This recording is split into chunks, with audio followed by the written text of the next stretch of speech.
In this episode, we'll be covering episodes 9 and 10 of the anime Spirit Sword Sovereign. But before we begin, don't forget to smash that subscribe button and hit that bell button so you never miss an update from us. Now, sit back, relax, and enjoy the video. Who brings a passed-out man to Chu?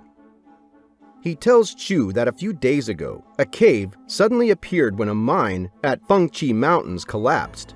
He also tells him that the cave contains a treasure of firestones, but the presence of a mysterious mist inside the cave made the man pass out.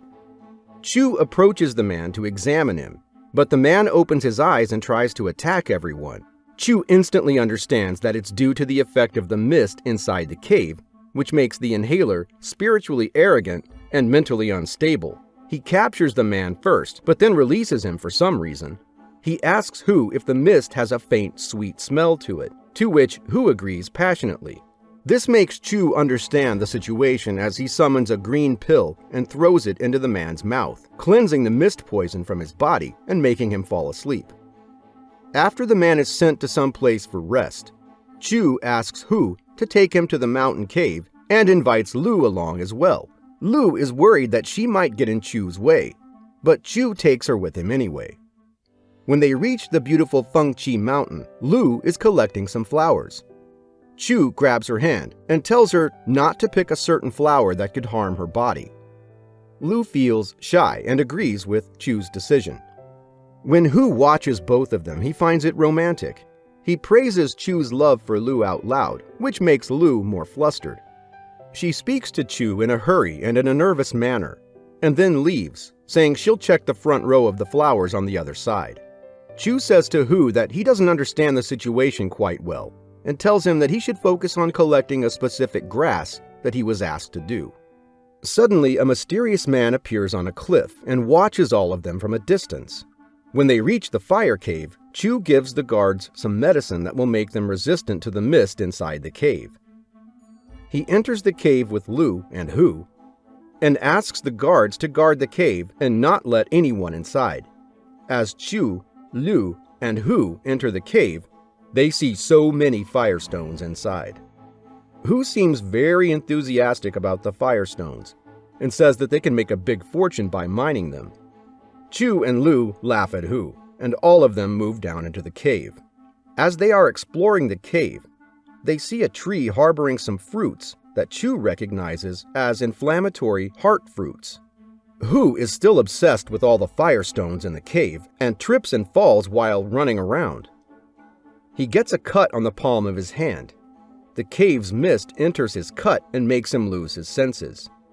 He summons his tiger spirit and tries to attack Chu and Lu. Chu summons his sword and dismantles Hu's spirit tiger with it, and then purifies Hu from the cave's mist.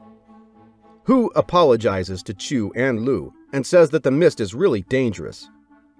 He thinks that it will be very difficult to mine the firestone because of the mist. Lu asks Chu about if the inflammatory heart fruit has any good side to them, and Chu tells them that this special fruit is very important to obtain martial arts breakthroughs. This makes Hu excited, as he thinks that eating more fruit will make the breakthrough easy for him. However, Chu tells Hu that eating more fruit won't work, as only the first fruit will give benefits in enhancing the martial arts potential. He also tells him that the fruits on the tree are not even ripe, and that it'll probably take 10 years for them to be fully ripe. This makes Hu lose his hope for the breakthrough, but Lu consoles him by saying that Chu must have another way. Chu then asks Hu to bring the fire magnolia flowers he was ordered to collect. Chu tells them that the yin and yang phase of the flowers can accelerate the ripening of the inflammatory heart fruit. He puts the flowers on the tree and then stabs spiritual energy into the ground with the help of his sword. The process of ripening starts, and Lu feels the mist getting thinner in the cave. Chu says that the mist is due to the unripe fruits, and it will disappear once the fruits are completely ripe.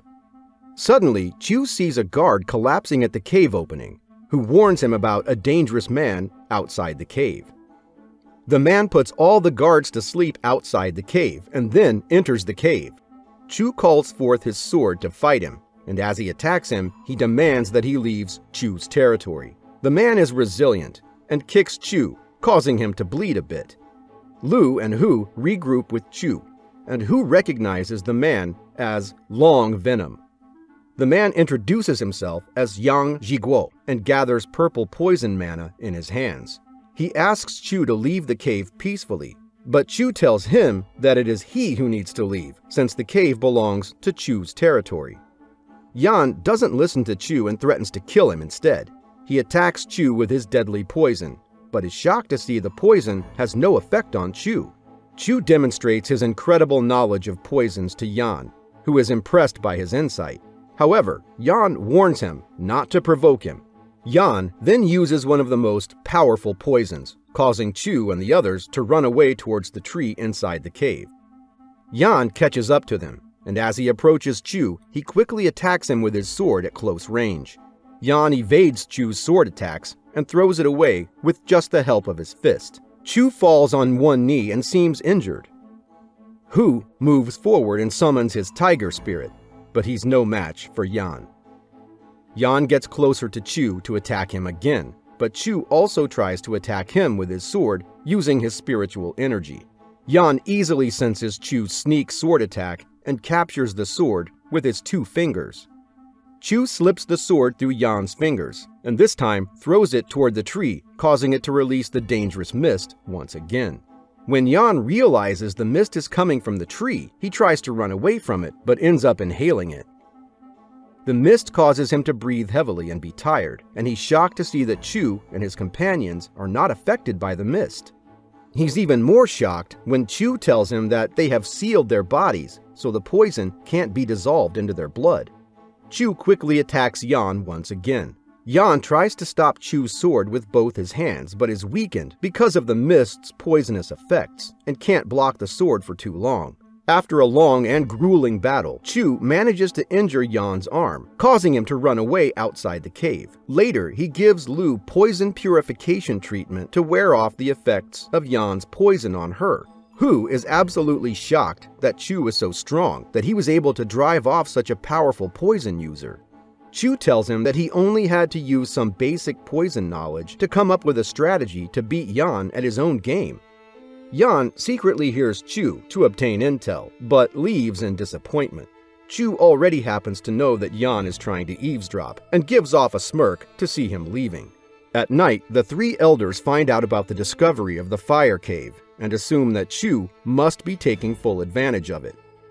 After thinking it through, Ping agrees to the urgency of the matter and decides to attack Chu that night. Later, Chu drinks a transparent potion in the big courtyard of his mansion when he notices someone hiding and calmly asks him to come out as he drinks the potion without a care in the world.